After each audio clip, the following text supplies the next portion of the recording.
All right. Okay. Good morning, good afternoon for some of you, and good evening for some of you. Thank you very much, and welcome to our session on how accountability is accelerating SDG6. Thank you for joining us from all over the world. And we hope that today we will be hearing today from different experiences on how we reinforce and continue to make the case that accountability and good governance is an essential ingredient to water sector performance and to the water sector performance. We are co-convening this session with a number of our partners, UTS, Accountability for Water, and UK Wasnet, Pasture. I hope I've not forgotten anyone. And we will be hearing from a number of speakers on different experiences in regards to accountability for water and accelerating accountability for water. These experiences have been drawn from decades of work that have been done in various countries and the various results, which equally include some of our failures, but also some of our successes.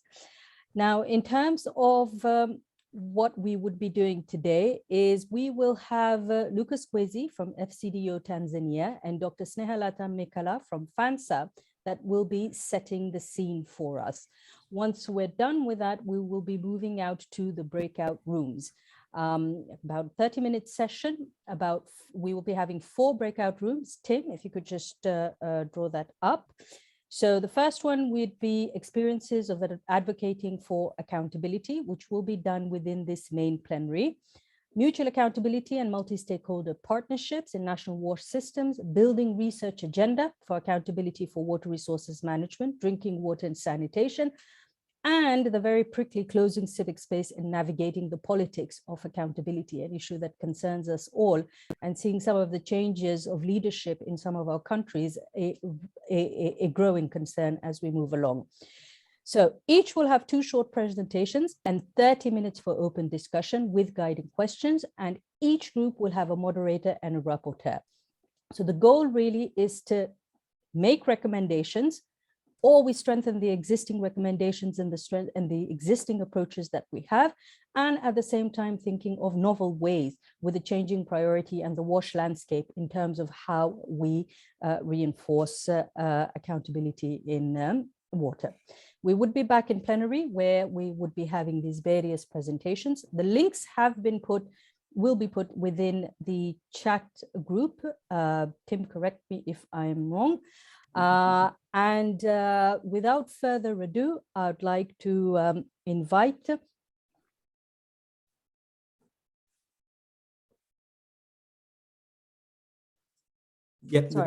sorry, I got dropped. I would like to invite Lucas Kwezi from FCDO Tanzania to talk to us about the role of donors. Lucas, welcome.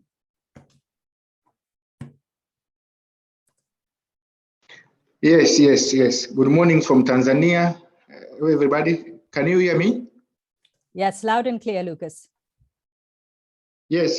So I will start by introducing myself. So my name is Lucas Kwezi. I work for FCDO in Tanzania. I've been working here for the past 9 years as a water and sanitation advisor, largely looking at our investment in the water sector in Tanzania. So and most of our program has been through government of Tanzania and supporting the large program here. So in setting the scene, I will try to talk through my personal experience around social accountability in the water sector and try to be a bit provocative in terms of what I have seen over the past few years, particularly by working with government of Tanzania.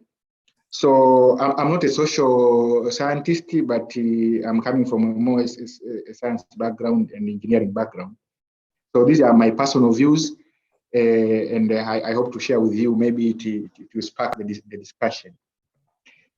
From my perspective, when I hear about social accountability, many people talk about the approaches that aim to close the gap between the citizen and what government want to do.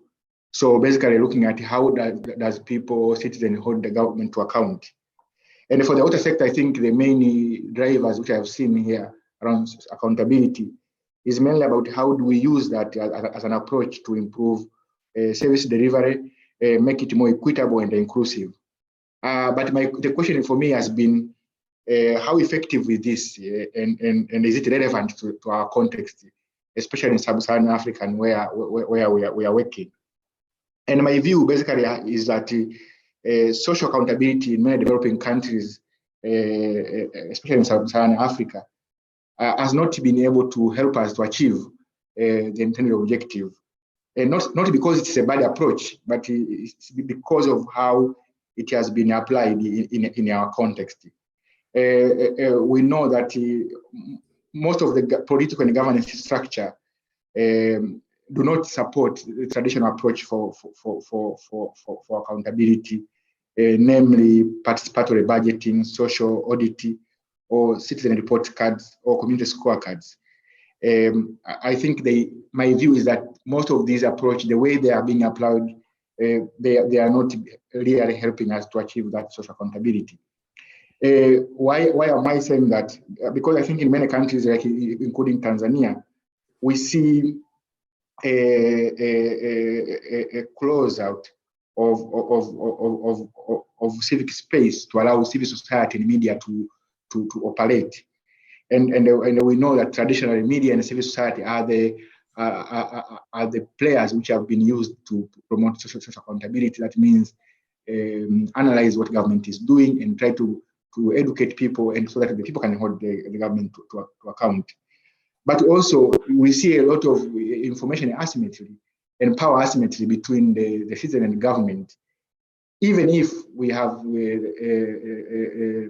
democratization of knowledge and information through internet, but that is still not happening.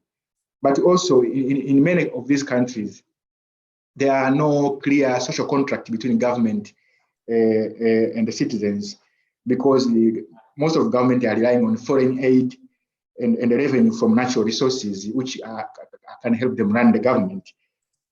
But also, most of the taxes are paid in terms of informal contract, in terms of labor contribution and so forth. So if people are not paying a lot of tax to the government, and the government can get resources anyway to finance development, that means there is very little room for domestic accountability for that. And actually, the government will not have any incentive to really serve the citizen. Now, coming to Tanzania example, I think because of ujamaa and socialism, like in Tanzania, we see that the citizens are more submissive, they are more obedient and loyal to the government. So traditional approach of social accountability, which emphasizes the bottom-up approach, will never work. And in these settings, you have to apply different approach and try to look at what work in the structure and try to push that agenda. So from our experience in Tanzania, actually, what we've been able to do is to understand what is going on, to understand the incentives within government and how they operate, and try to work through those limitations to bring more accountability in that. For example, we have been looking at how do we incentivize the government of Tanzania to look more about maintenance rather than building new infrastructure. We know that most of the money is going to new construction of important infrastructure. And because that's where the money is going, and that's where the incentive is going, politicians and everyone will work on that, and no government officials will be able to promote water point maintenance or infrastructure maintenance.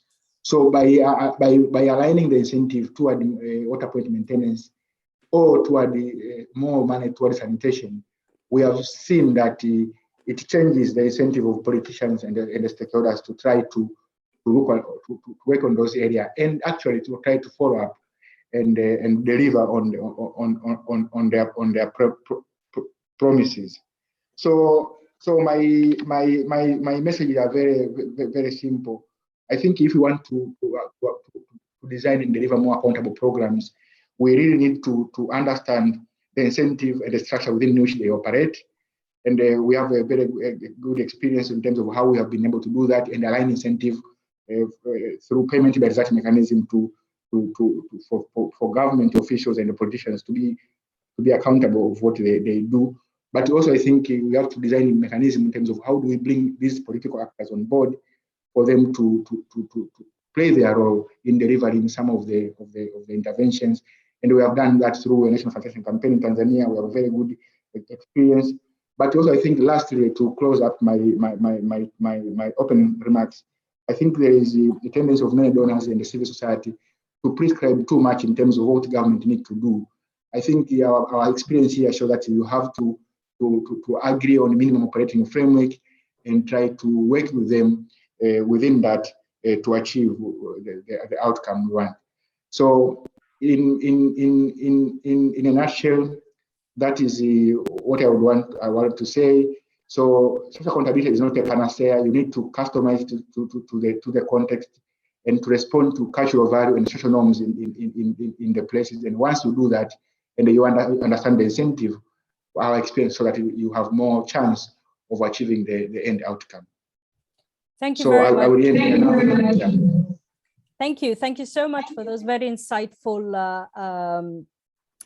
examples, but also for your 3 key messages. As a matter of fact, yes, revenue structure closely linked to the issues of accountability, the alignment of incentives, and most of the time we generally tend to see a misalignment of incentives, further exacerbating the issues of accountability, and finding the middle ground with government. So thank you for setting the scene. Thank you for those 3 key messages. Now, I would like to introduce Sneha, Dr. Mikala from FANSA. Sneha, are you there? Yes. Over to you. Very much here. Thank you, Sareen. Thank you very much. Thanks, everyone, for joining this interesting session. As Sareen said, I'm Dr. Sneha Lata, and I work for FANSA. FANSA is Freshwater Action Network South Asia, and it's a civil society organization network working in the South Asian region of the 8 countries that becomes part of this. Sareen, can you see my screen? We saw it briefly, but it has disappeared. Okay, now we have it. Can you see now? We have it, Sneha, but it's not in slide. There you go. Now it's fine. Go on. Yes. Thank you. Thank you, Sareen. Right. As I was telling, I am the regional coordinator of FANSA. FANSA is Freshwater Action Network South Asia, and it's a civil society network with 400 plus CSOs as its members. And then it has 8 country chapters in Afghanistan, Bangladesh, Bhutan, India, Maldives, Pakistan, Nepal, and Sri Lanka. And our basic aim and goal is to see that there is water and sanitation and hygiene for everyone, leaving no one behind. And our main purpose is lobby and advocacy with the governments, with the private sector, with the donors, and with the international NGOs that are working in the field of water sector. And one of our prime objective is to produce the evidence-based key messages and to promote equity, inclusion, and transparent and accountable systems. As you see, FANSA works as a policy practice gap. We learn from the community, we disseminate at the community level. At the same time, we bring back from the communities to these sector stakeholders so that there is an evidence-based advocacy. So as part of this particular session, what I would like to bring you is FANSA believes in the accountable and transparent systems, which contributes to the SDG6. And today I'm going to give you some of the examples that FANSA has tried out at the community level, at the national level, and at the regional and global platforms, which are contributing to improve the accountability. At the same time, that increases the progress towards or contributing towards the progress on SDG6. And one of the things that in all these things, where we have not created something, extra or something which is not there. What we try to do is building and rebuilding, rejuvenating, and then rehabilitate the existing system so that there is no duplication of efforts. So the first example is strengthening the grievance mechanisms within the existing system. So this example is from Hyderabad Metro Water Board, where we tried to popularize the grievance mechanisms that are available. The HMWSSP has about 8 means of grievance mechanisms. They have Facebook, Twitter, WhatsApp. There's a web page to lodge the complaints, and there is Dial MD, Meet MD. All those things are there, but none of the consumers knows about it. So as part of this initiative called Water Leadership and Conservation, what we tried to do is we went to the RWAs, the resident welfare associations, the youth clubs, the student clubs, the Lions Club, and then the Women's Club, the women's SDG groups. There are about more than 4,000 groups in Hyderabad. So we tried to meet the leaders of all these networks or associations and try to give them these 8 means of grievance mechanisms that are available. And what we have done is we have told the service providers to have a downtime for each of these grievances, and then once the grievance comes in, they have to do it within 48 hours and then report back to the consumer. So in this process of sharing, the people lodging their complaints, at the same time service providers addressing them, and a lot of problems have been addressed within no time. So this is one way of making the service provider accountable for the systems that they have already in. And this has really been very successful, and it would have been continued, but for the COVID, we had to really reduce it. However, the online systems are going on, and it has really given a very good impact in Hyderabad. And similarly, the second one is the example that we done by training the community champions. What we have done is first, basically, we try to go to the different vulnerable groups of the communities, and through organized focus group discussions, we try to sort out what are the issues that are related to the water, sanitation, and hygiene services. And we systematically documented all those challenges and issues. And after documenting those challenges, we tried to put them back to the service providers at the local level, showing them this is the problem that has not been addressed. And the community champions were empowered about what their entitlements, what their rights, and what the budgets that was given to them to sort out these wash issues for them. So the community were empowered about their rights, and then they went to the service providers and then asked for their rights, demanded for their services. Again, this is done in about all the 8 countries. 100+ petitions were there, and 50% petitions were addressed immediately, and the 50% are still going on. And as part of the action plan of this year, we are continuing on those, and we are lodging again the new complaints by empowering these communities. And that has given a very good impact. And then the communities are empowered now, and then making the service providers accountable. And another important example from Swachh Bharat Mission in India, what we have done is the social auditing and participatory monitoring mechanisms. As part of this, what we did is we made the community groups to go and audit what is that the government has claimed in this particular village.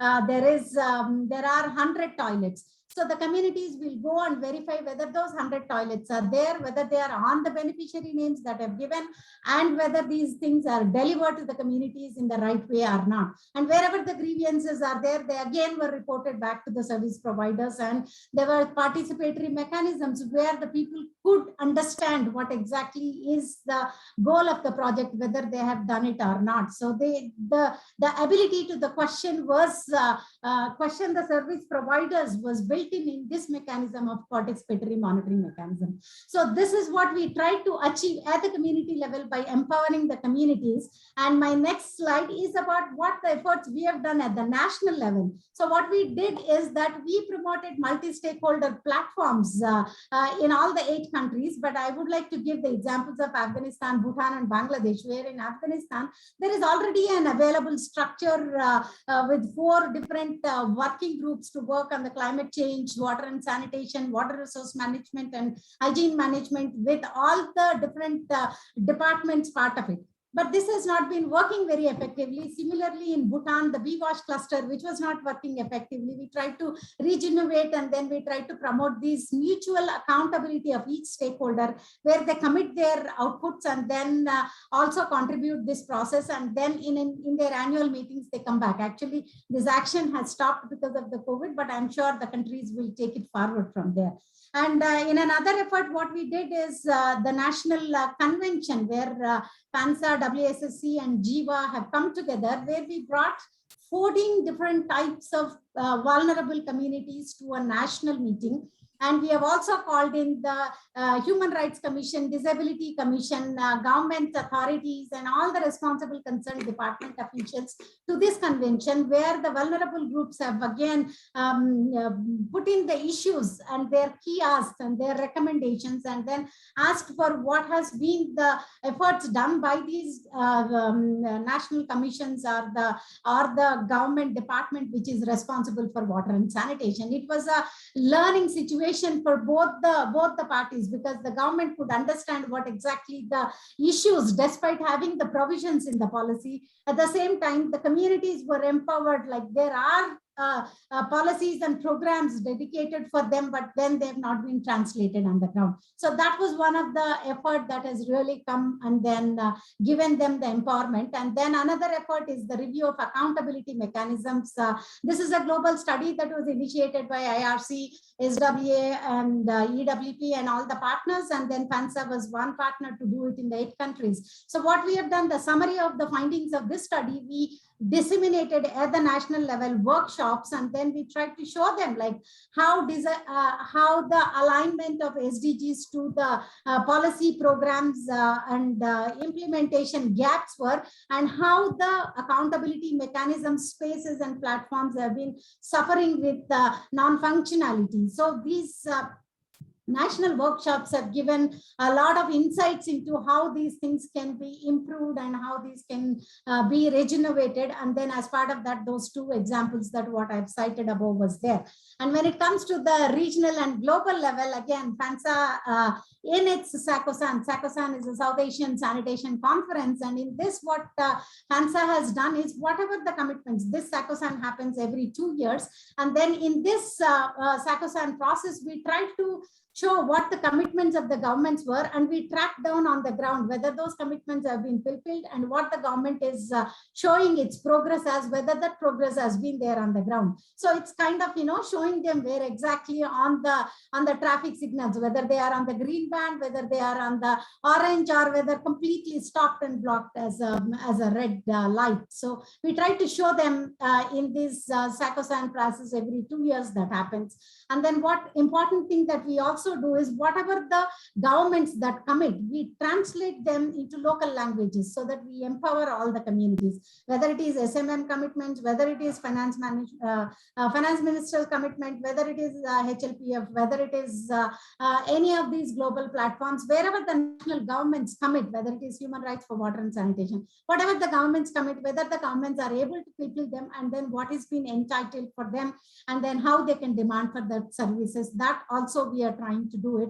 And the last and most important is we bring the community voices to these high level forums. As I said, like, the vulnerable community champions with who have these consultations at their level in their countries bring what the difficulties, challenges, and issues, and then they will bring these directly. They have a policy dialogue with the policy makers and the administrators and everybody, the political leaders in this SACOSAN forum, where there is a plenary session is there, and the communities directly explain all these issues to the political leaders, which kind of influences them to add these issues into the commitments of the SACOSAN, which again provides us kind of an entitlement and right to ask for these commitments when they come back to their countries, and then we follow up on those things continuously.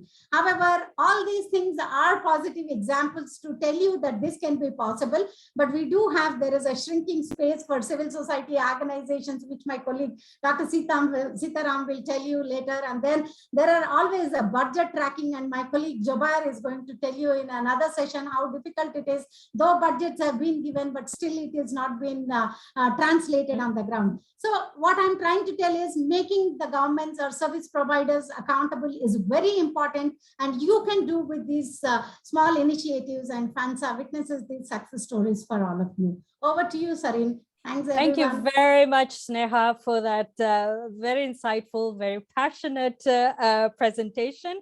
I know very short piece of time to really showcase the work that has been done.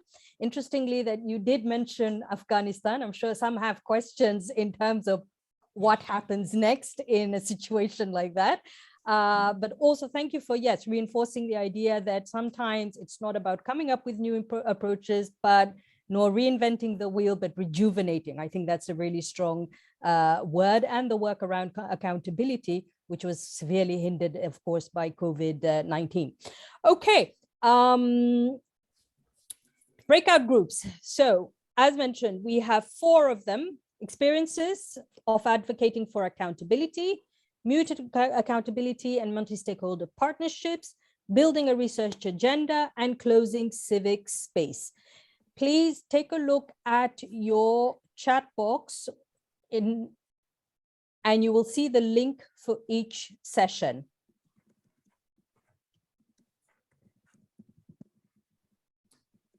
So the links yeah. Sorry, Serene, if I can jump in. Yeah, the links in the chat box will take you to some Google Slides that relate to that breakout group, which will be used for interactive discussion during the session. In a second, I'm going to open the breakout group rooms, and then you select the same group that you've selected the slides for, so that you're in the right group for you have the right slides for the group. Group 1 will stay in the main session, just don't go anywhere, and the other 3 groups will appear as an option in about 20 seconds. I just want to give you a chance to go to the chat and see those links. So they're in the pathable on the site, the Stockholm site that you used to get to this session. There's a chat box, and if you scroll up, you should see 4 links, 1 for each session. Let's see, and I'll just see if people are appearing in the on the Google Slides. They are. Okay, good. So I think that's working. So I'm going to open the groups now and try and select the same group that you've clicked on for the slides, or rearrange yourself. Thanks, Serene. Thanks, Tim. Yes. I figured, if it's too complicated, then everybody would stay in plenary, but please, let's try and spread out in the different groups. Yeah, they're all going to be really interesting. So do yeah. Yes, please.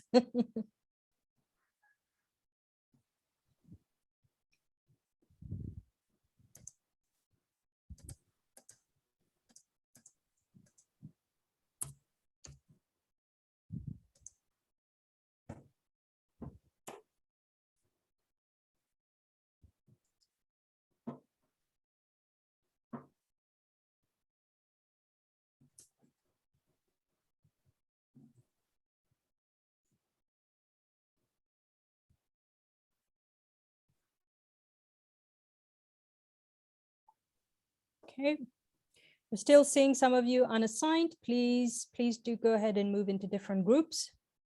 Unless you're staying here. Yeah.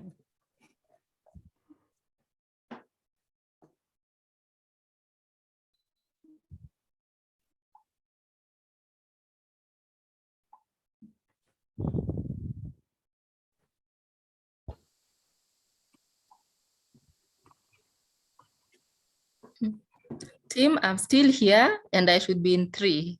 I can't seem to get myself to the room. Okay, I'll allocate. I'm also still here. I'm supposed to be in 14. So I should be in 3. I'm facing the same problem. I can't see the link to group 4.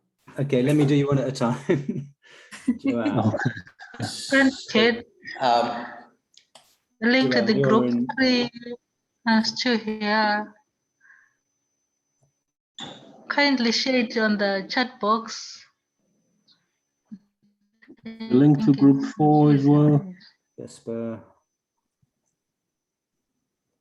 I can see the link to group 4. I did open it. It should still be there. If you click on breakout groups, you should have the option.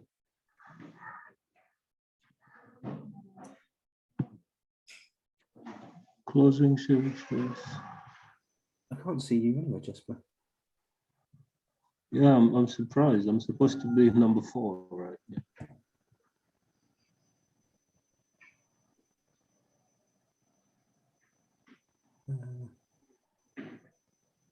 Are we just supposed to click on the link that's provided? Yeah. On I don't seem to have the link. Where's but the I'd link? like to be. If you click on breakout rooms in your Zoom, you should have the selection should come up. Yeah, what I'm seeing now is closing civic space and a couple. Oh, you're of still names. down as host 500, Jesper, I think. Can you change your name so I can find you and then I'll move you? How do I change my name? Even me. Yeah. Just go to the top of your name and there are the 3 dots. Just click on that and then you'll find rename. I found you, Jesper. I'm sending you now. Did you find me, Tim? I'm supposed to be in group number 3, but I can't find the link. Who's speaking Mabo here in Zimbabwe. Mabo, okay, I'll just send you now. Me as well, Irene. Group 3. Gone. That should have worked.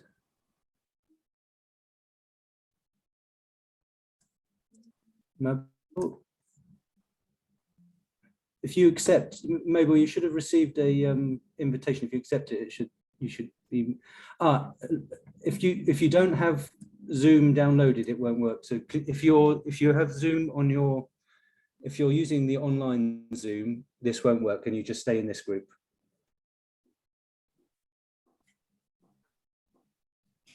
Okay.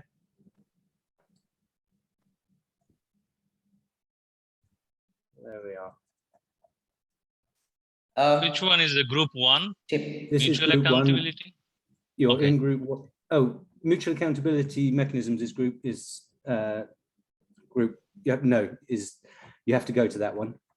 Is that where you want to be? I want to be in group 1. You just stay in the plenary, Zubair.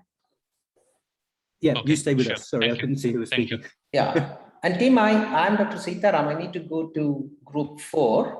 Okay, I'll move you. To make use of our time whilst Tim's doing the technology. Join. For group 1, there's the Google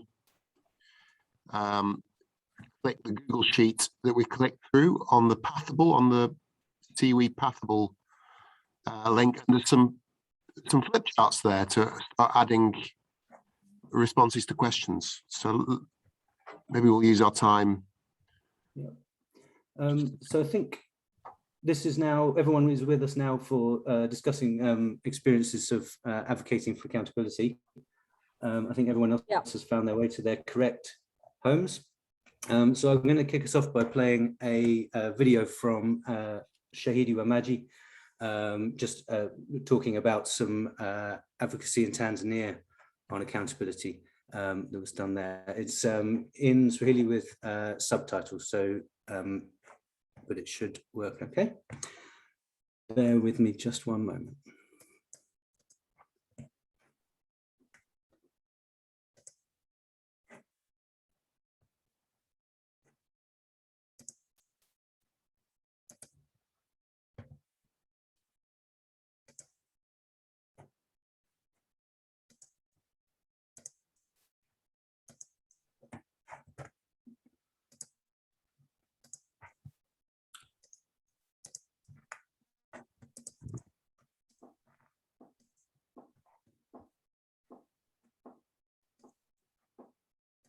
Jina naitwa Katarina Aloisi, mkazi wa mtaa wa Kipera, kata ya Mkundi, ambayo zamani ilikuwa kata ya Kionda, mpaka tumehamia sasa hivi tuko kata ya Mkundi.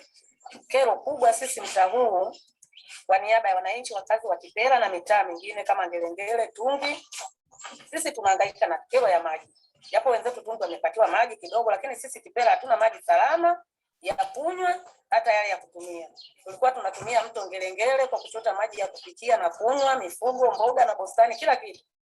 Lakini vyote vile maji yameharibiwa na kiwanda, yamekuwa machafu, yani hayatamaniki hata kunyweka, hata kutumia, hata kuyachota. Tunaoshea vyombo tu basi na tunapikia basi, kuchemsha na natoa povu. Tumelalamika sehemu husika. Kuna mwezi kama wangapi hapa tumeenda, tumetoa taarifa kwenye radio TV, tumeongea, wamelisikia. Naona vyombo vya habari vimetoa, hata TV wametuonyesha kule. Tunalalamika kuhusu maji ya mto Ngelengele. Tumerudi, hatujapewa jibu. Tumekaa tukaja tukaandika barua, tukaipeleka Maruasa, tumechukua barua, tumepeleka Bonde, tumechukua nakala, tumepeleka manispaa kwa mkurugenzi wa manispaa, lakini toka hapo hatujarudishiwa jibu.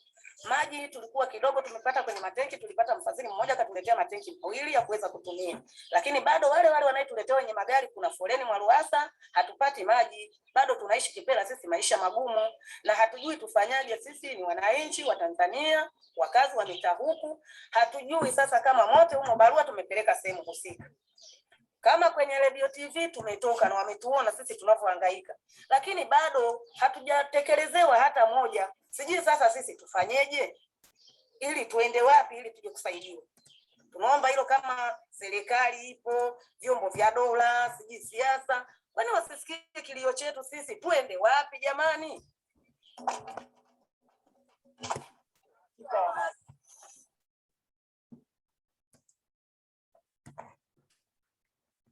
Okay, I hope that everybody was able to see and hear that. If you've owned a diesel Mercedes-Benz in the last 10 years,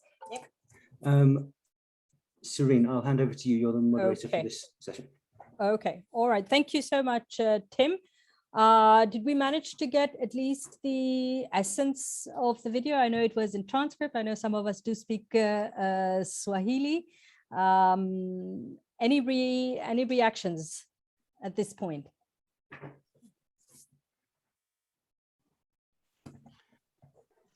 Serene, if I can elaborate a little, Yeah. I don't want to speak on behalf of our Tanzanian colleagues, but this is a case that Water Witness and Shahidi have been working on for 10 years now. So it's the severe pollution of a river that's used by thousands of people, that was used by thousands of people for drinking and domestic supplies, by an industry or a group of industries in Morogoro town. And as the Mashahidi pointed out, and she's a fearsome lady, we've met her many times, they've tried everything. So it's a real indicator of the limits to social accountability. One of the challenges is that the main industry that's polluting is owned by Mohammed Dewji, the 15th richest man in Africa, Okay. and a significant funder to the CCM ruling party in Tanzania. So perhaps the political economy around the problem helps explain why there's a limited response, given that those power structures are in place. Thanks, Nick. Thank you for that additional information on the thing. Just a quick question. I'm so sorry to ask this. Is Shahidi Wamaji present over here? I can't seem to see them. I think they're in all the other groups. Okay, all right. All right, okay. All right, then I'd like to just open the discussion a bit on this. Thank you, Nick, for a bit of the background. So yes, power, politics, influential personalities. So I'd like to hear a bit from the others in terms of what your reactions are and really some of what are your experiences from your countries.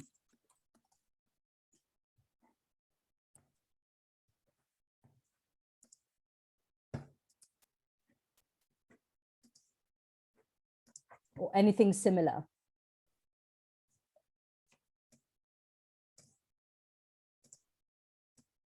Uni, I can see you're here. Yeah, thanks, Soreen. Incidentally, I've just joined. I was in breakout room 2, so I missed the first presentation. Okay, thank you, Yuria. Thank you for being here.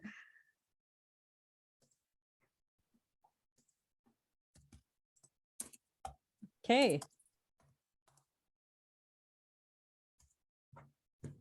So guys, we really need to get the discussion going around this.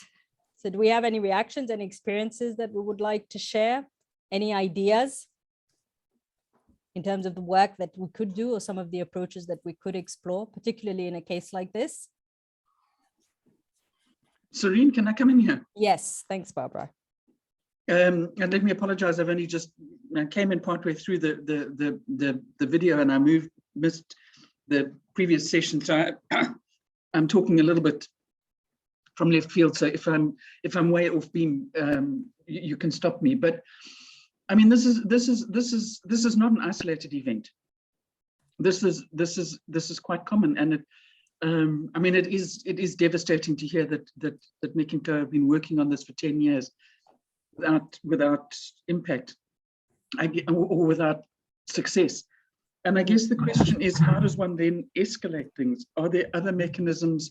I mean, I'm a great believer in social mobilization and in trying to escalate things. Are there ways of taking issues like this to Parliament? What is the role of parliamentarians in actually holding people accountable? Or is it that they're not actually playing that role and they're not holding the private sector or government officials accountable? I presume that in this case, and she talked about it, the media have been widely used, but that doesn't seem to have had the impact that was required. I'm not being very helpful, but I'm just kind of trying to toss some ideas in and see. Yeah, maybe Nick wants to respond, but. Yeah, you're right, Barbara. I mean, these cases, we find this type of case not just across Tanzania, but across Africa, but across globally. You know, it's a common tale where the regulators' hands are tied because of the political power of the people benefiting from the water insecurity. What we're attempting in Tanzania is, you know, we've really tried to test the model of social accountability, speaking truth to power, getting it in the media tenaciously, and you know, with evidence, with samples, with testimony from communities. It hasn't worked. I mean, there's been a response by the regulators, but not an effective one. So there's even been fines placed on the industries. You know, the fines are sort of brushed off, and the industry carries on polluting. So it's a really interesting problem, and one that we need to grapple with. What we're exploring in Tanzania is going up the accountability ladder and using some of the statutory accountability mechanisms which enable citizens to take regulators to court through public interest litigation. Now, of course, in Tanzania, that's hugely difficult, given the political context until recently, where, you know, there's real danger of repercussions on individuals or communities taking that kind of action.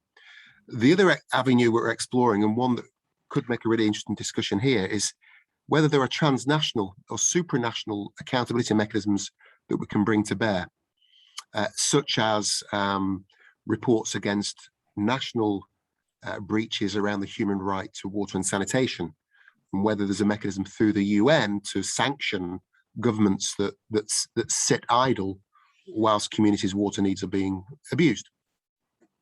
A bit of food for thought, but it'd be great to hear people's perspectives on this. Okay, thank you very much, Nick. Do we have any other responses or reactions to this? I hope everybody is on their Google on the slides that have been provided for Group 1. I see that Partha has his hand up. Yes, Partha, go ahead. Yeah, thank you.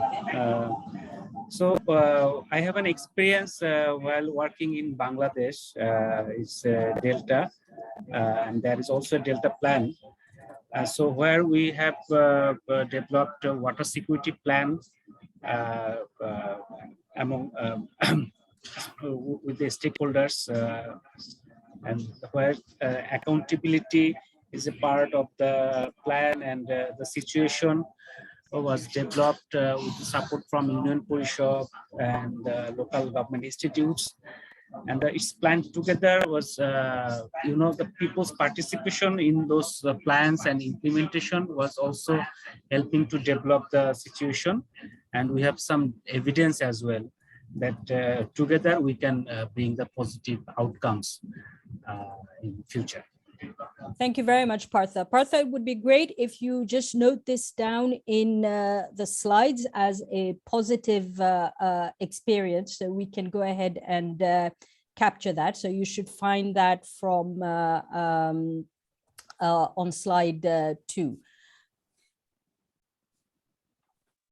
There's another question as well in terms of, and this is a case that we've been making, and especially when we see presentations like this, where, we're really put through the ringer in terms of what has been the impact of our work.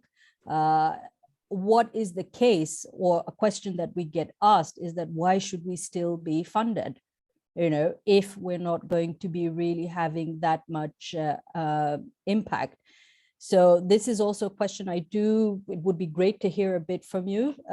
On your slides, you'll see green, positive, red, negative, and orange, neither. So please do go ahead if you do not want to speak in plenary, to go ahead and add that to it. All right, I'd like us now to go to Zubair. Zubair, are we ready? Yes. Okay, over to you. Well, thank you very much. Good morning from good afternoon from Bangladesh, and I'm very much happy to be present at this session, especially this breakout session, because in this topic, what we will be discussing that is important in relation to our ground reality, what actually happened, because implementing an agenda,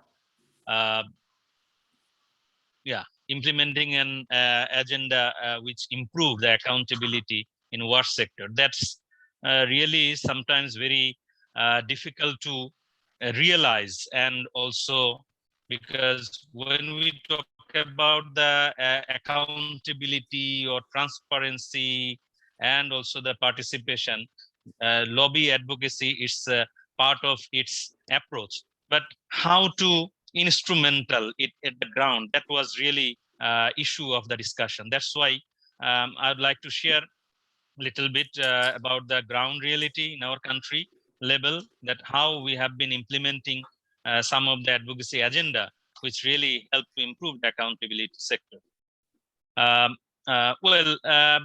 Just we would like to put in 3 messages. That first of all,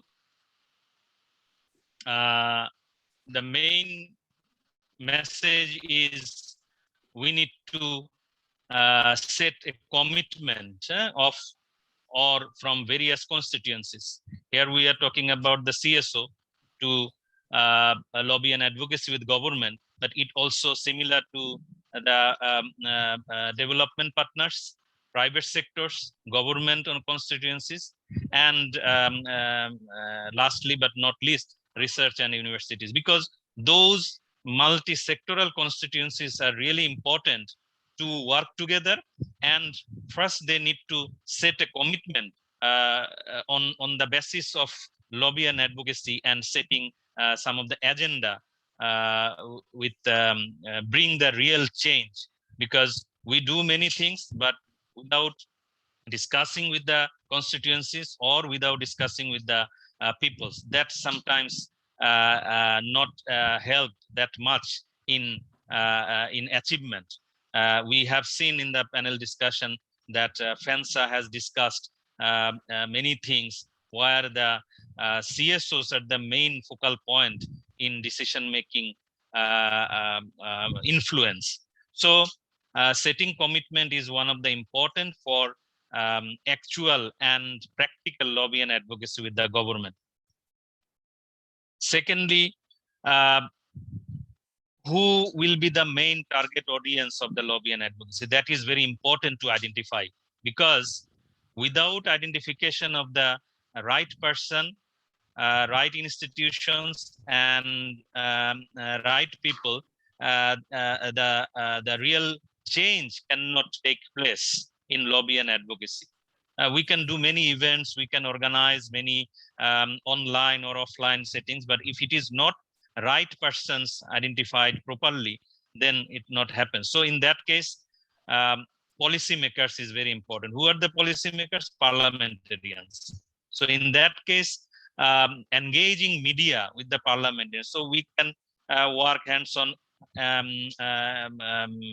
back to back with the media and also parliamentarians. So accountability settings have been established, because it is the government is committed to the people in many countries, and to reaching to the many people, media could be one of the specific and real vehicle to reach wide range of community.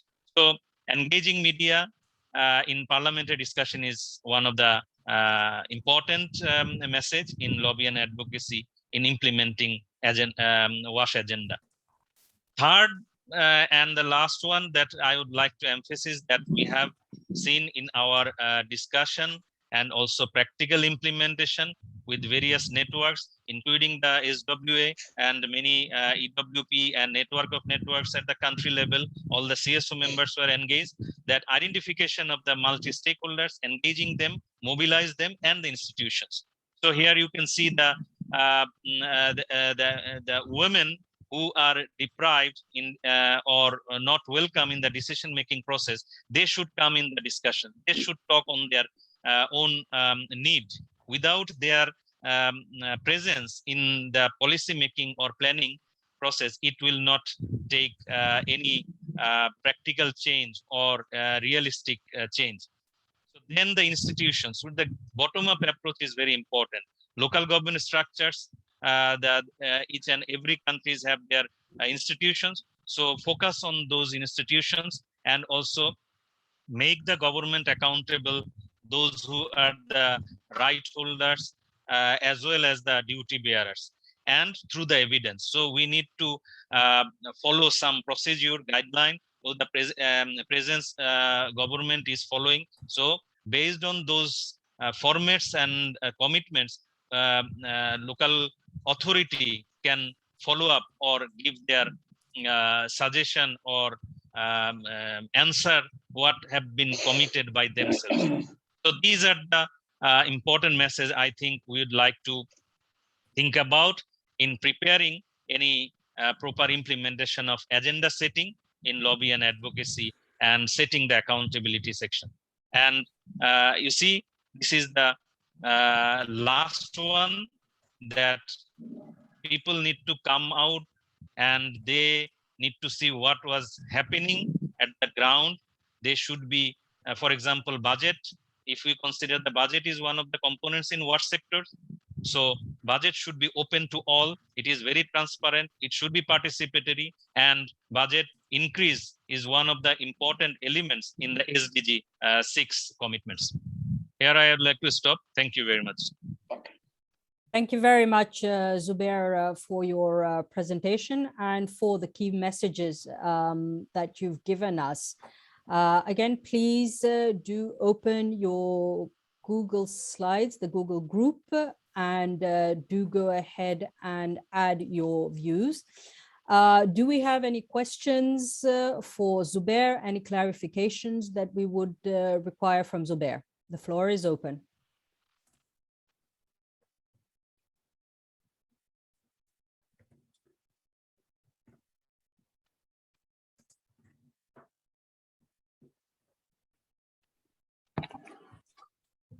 Nick, yes, go on. I can. Really inspiring presentation from Zubair. Can you tell us a bit more about the background to the work? Who's supporting it financially, and yeah, what are the challenges in getting the resources and the human and financial resources to deliver that level of intervention? Yeah, great. Thank you, Nick. Actually, I was supposed to finish it by 5 minutes, so I could not able to prepare introduction. We have prepared all the CSOs and the many other stakeholders at the on the occasion of finance ministers meeting, which, as you know, always prepared by the Sanitation and Water for All, is a platform of CSO and a partnership platform. And those initiatives have been discussed among the network of networks WASH groups in Bangladesh. Around more than 230 network members are working, and we brought all of them in the discussions, and we have set together that what would be the commitment of the CSO to influence the government in relation to the water, sanitation, and hygiene subject or thematic issues. So there are 5 or 6 commitments have been identified: increased budget, equitable budget allocation, and also ministerial hygiene management, and the proper use of water sector was identified very critically. And some of the partners of the SWA and also other network members, Simavi, Water Integrity Network, and also the Water Aid Bangladesh, and we as the implementing organization DOT, we together implemented in one of the areas where we have taken this commitment as a laboratory, how it works. So it has happened in 2 parts. One is the very ground grassroots level, and also at the national level. So having the evidence from the grassroots level, and we have translated it and focused and brought it down to influence to the government, parliamentarians at the national level. Thanks, Zubair. Any questions? Again, we do urge you to go ahead and fill the slides. What has been positive, what has been negative, what has been, well, neither here nor there. Do we have any more questions for Zubair? Maybe Zubair, there has been I think a newfound respect for civil society organizations recently in the East African region, whereby you have civil society that took a petition to court and pretty much put an end to a constitutional referendum. This is in Kenya. And this was work that was done where civil society has now moved away a bit from dialogue and engagement, which they did, to now, taking legal action against the government.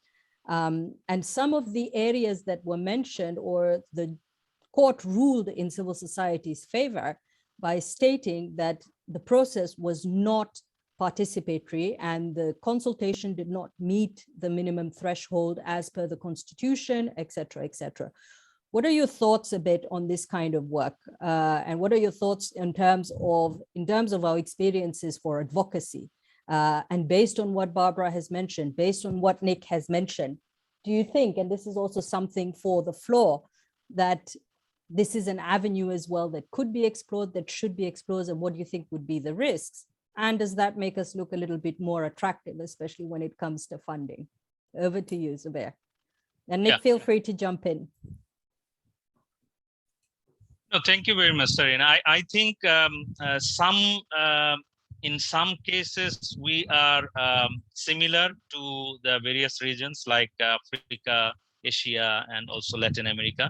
But in some cases we are different. For example, here in our regional situation, that the reaching to the parliamentarians or the public representative, it is very fine. I mean, we can reach and convince and influence. But in some cases, most of the countries are mobilized or run by the bureaucrats. So reaching to those bureaucrats is really difficult for CSO, even in the as a networks, because in some cases CSOs are not getting that much of supportive invitation or consultation, where mainly the bureaucrats are mobilizing or changing the situation. For example, what you have initiated, that petition submitted to the government.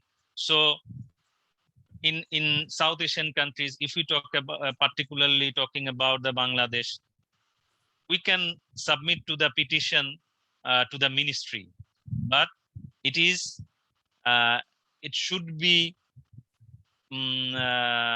ministers or their structures. If it is led by the bureaucrats, then it's a lot of complications happens. So in that case, the main bottom line is the engagement of CSOs in the lobby and advocacy is fine by identifying the clear and specific agenda, but pathways need to be strategic.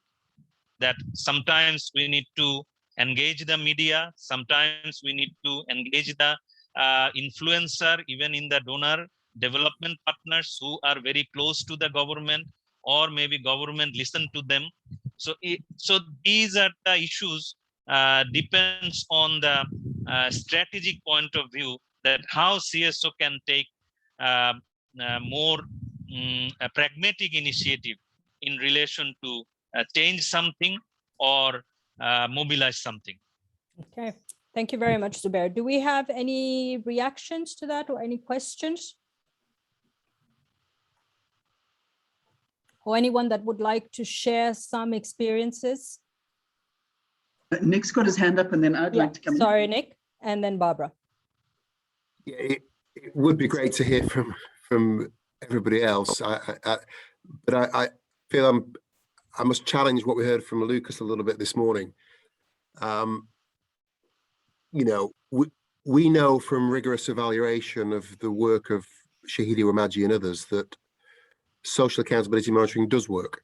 You know, it's not easy, but it does work. And in fact, the work they've been doing on gathering evidence from the ground, getting voices into the national debate, budget analysis, their work's been about the only incentive mechanism for the government and the donors to improve their game on water governance.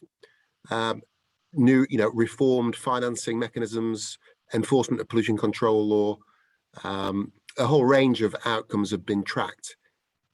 So, Lucas is right. It's not a panacea, but it does work. It's difficult, but it does work. And the challenge is for us to all help each other understand why it works in different contexts. What is it that is the determinant of success when we attempt the difficult job of effecting accountability? That's really the objective of the Accountability for Water Research Programme, which is being led by a consortium of many of the people here.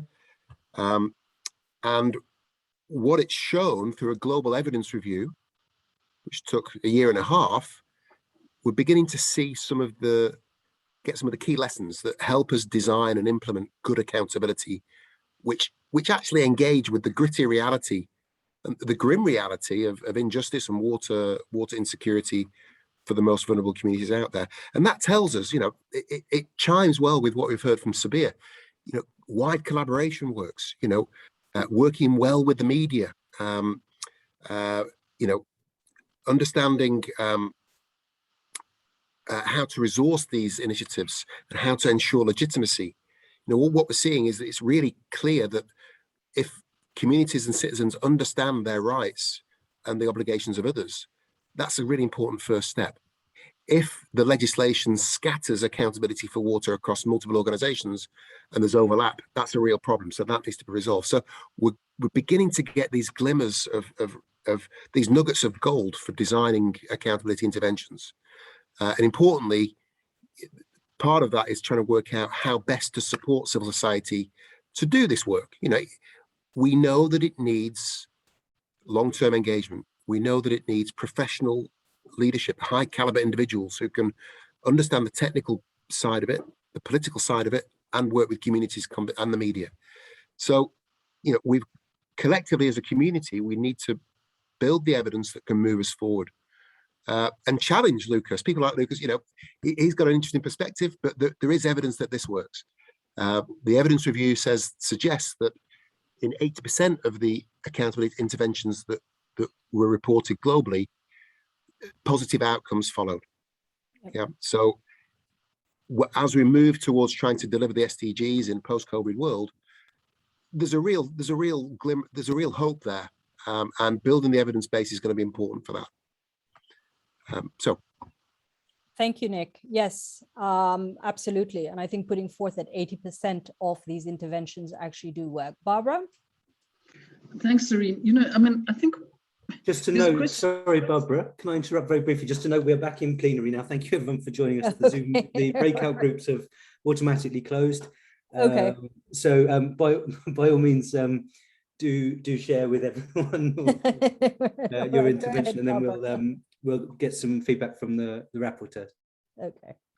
Okay, let me just be quick in that case to say that, I mean, I think part of what we're talking about is a question of tactics, and the tactics have to depend on what is the condition in the particular country. The question of litigation, I think, is one, and I think Nick referred to the possibility of even international litigation.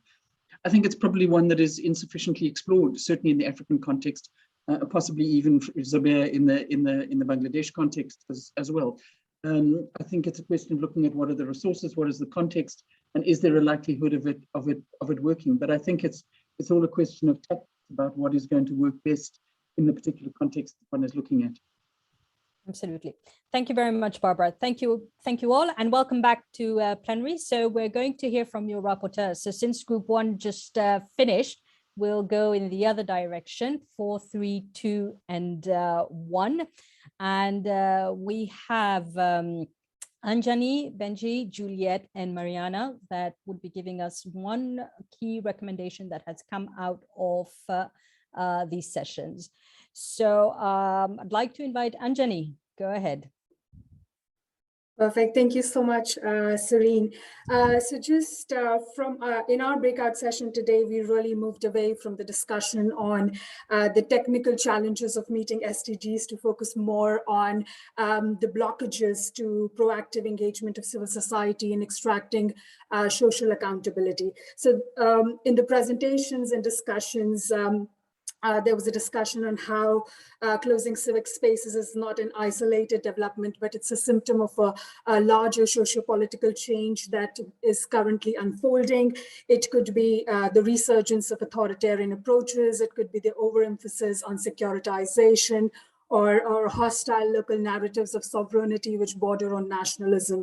But also there was a bit of discussion about what approaches that we could kind of effectively take to expand or to protect civic space. First one of those were using credible evidence to demand for accountability. The others were how to work with diverse actors, including religious leaders, to kind of push through your cause. And third was how to create stronger coalition. But I would just like to wrap up with what Sneha said is the importance of donor initiative in safeguarding that space through funding for accountability and advocacy. Thank you. Thank you very much, Anjani. Benji, over to you. Thanks, Serene. So in our group, we started off with a question about how we can best increase demands for accountability research. And a key conclusion here was the need to really engage and involve policymakers and other stakeholders as well from the outset. But in relation to policymakers, the idea was to bring key decision makers on board early on, and also try and align timelines to fit with decision making, which can also help maximize the impact of that research. And this was illustrated with reference to PASCAR and the approach they take from the inception through to the execution and dissemination of results, while also recognizing that sometimes there might be awkward questions that need to be asked within accountability research, which means it's not possible to always have 100% buy-in from policymakers in positions of power. So the need to also work very closely with civil society and research institutions like universities, and create the tools and power to generate action. And then on a related note around how to ensure the success of accountability research, point was made around needing to ensure it's made meaningful and relevant to communities so that they have buy-in and there's trust and legitimacy established early on. And ultimately that's taken up by communities, that research. And then finally, the need for an effective partnership process between different stakeholders, which establishes a key shared vision, clear purpose, and also has a strong sense of ownership by all of the stakeholders that are involved. Thank you very much, Benji, for that. Juliet, over to you.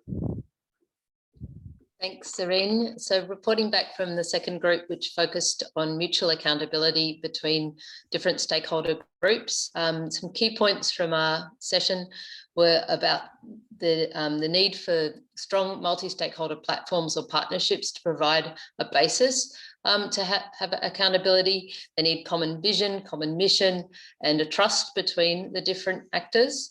And not just that, but actors come from different positions, and there's a need in those platforms to equalize power so that there are other actors that can hold the government to account, but equally that all the different actors should be aligning their commitments to those of government, and that the importance of leadership of government within those multi-stakeholder platforms. Another point was about the omission of some actors from those platforms and the need to ensure diverse voices, including private sector, including research and learning organisations that might commonly in different countries maybe not have representation. So, our recommendation is really that multi-stakeholder platforms and partnerships are something that needs to be funded and something that we need to support the leadership of.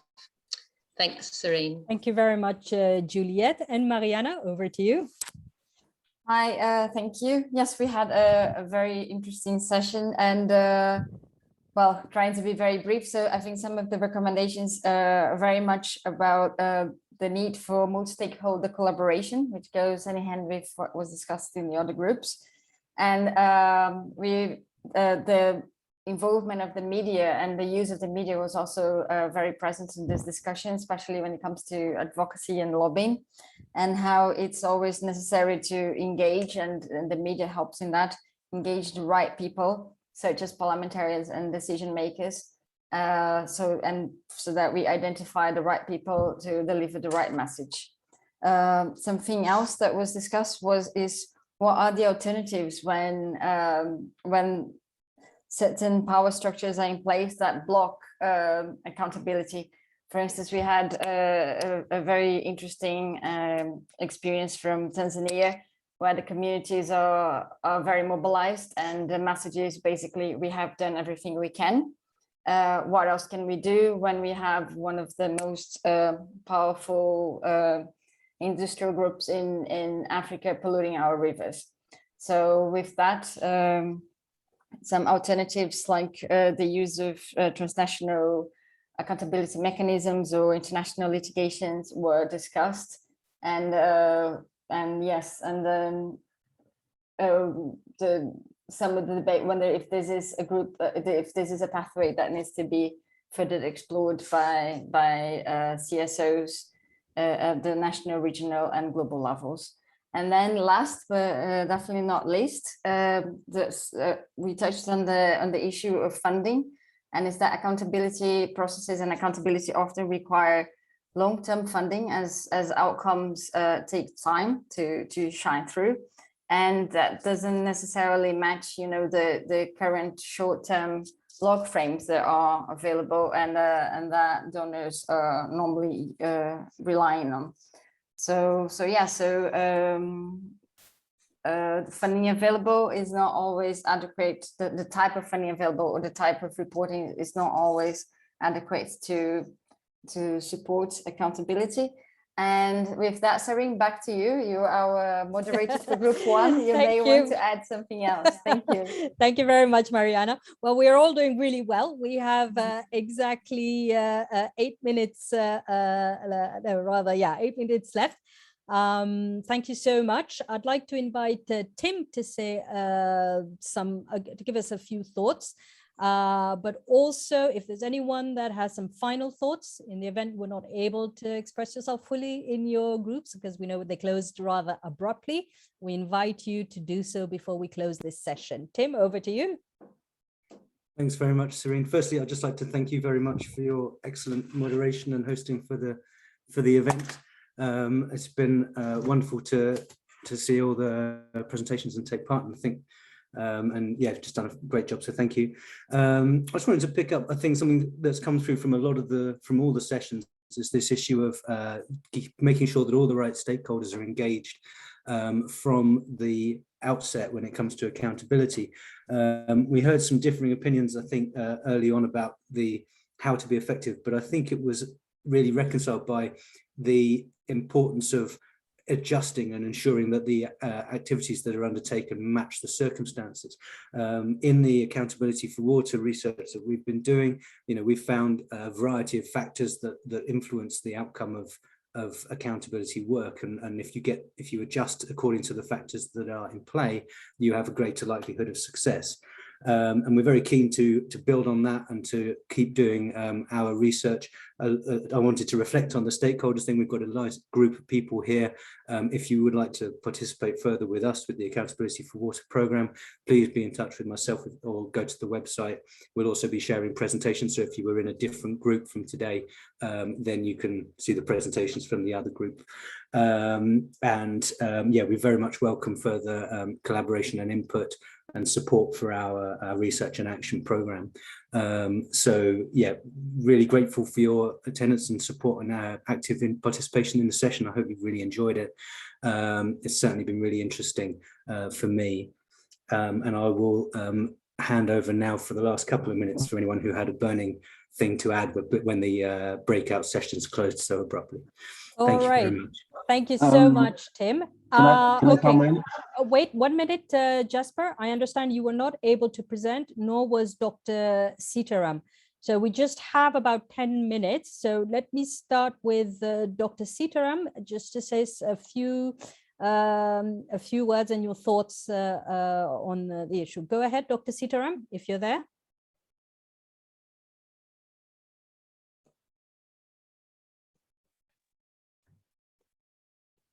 Okay.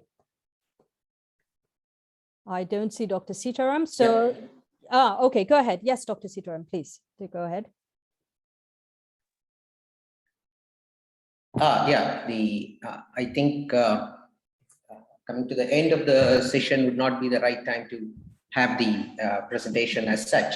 So I'll just quickly, sum up with a couple of words. The issue of closing civic spaces is actually a global phenomenon and is multifactorial. It's not necessarily limited only to the civic spaces, and it's a result or a symptom of an ongoing syndrome. So we need to look at the context in which the civic spaces are being shrunk. And my first message would be to look at that context, understand the context, without which we will not be able to really address this shrinkage at all. So we need to be careful in not imposing cut and paste sort of solution to a context, but understand it and only then intervene and try to create more space. The second point to remember is that there are multiple drivers to this shrinkage. It could be the local domestic political situation, to the international issues of mistrust, and to some extent the civic society environment itself, which itself is getting vitiated. So the point number 2 would be to take a global or a holistic view and have our approaches in a more multifactorial, multi-pronged approach to address this. And the final point would be to make sure that our interventions address both the external and internal environments with a sort of 5C approach, where we first collectivize, make sure that we are together. And, secondly, we take up collaborative efforts, and the third C would be confrontational whenever it is necessary. Then look at making it collaborative, multi-stakeholders, this thing. And the final C would be constructive. Whatever we do, we have to show results. We have to show accountability. So when we work along these lines, I'm sure we will be able to showcase the importance of civic spaces and the importance of the civil society or actors in this particular very important role. Point to remember would be that shrinking civic spaces do not affect only the civic society organizations, but are actually a great detriment to general development. So if we can showcase this link, I think we will be able to draw better partnerships from different stakeholders, and that would be our way forward. Thank you very much, Dr. Sitaram, for your messages and point taken on the confrontational side of things. Jesper, please go ahead. Your key messages. Thank you very much, Sareen. I would like to start by thanking all the organizers, including yourself. You've been really spectacular. Team, Benji, and the rest of the colleagues. Maybe two key points. I don't want to repeat what others have said. But the first point, building on what Tim was saying, I work as the National Research Coordinator for the Accountability for Water Research Program in Tanzania. My colleague in Kenya, Joanne, and another colleague in Ethiopia, Mulugeta, we are part of this wider Accountability for Water Research Program. So I'd like to invite all participants to follow us on our social media, on our website, and they have an opportunity to be learning partners. They also have an opportunity to advise and comment on what that we are doing.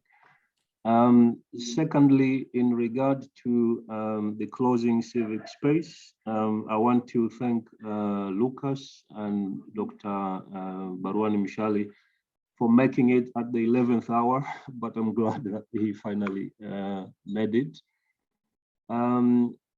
So a couple of points on the closing civic space. I wanted to ask Lucas, I don't know whether he's still around or maybe he has left, but my interest was on the donor aspect.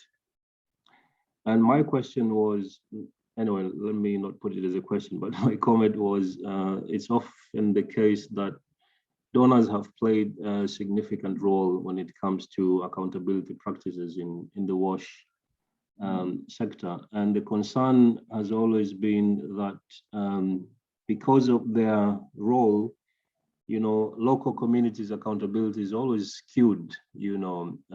In other words, they intervene in this local community space.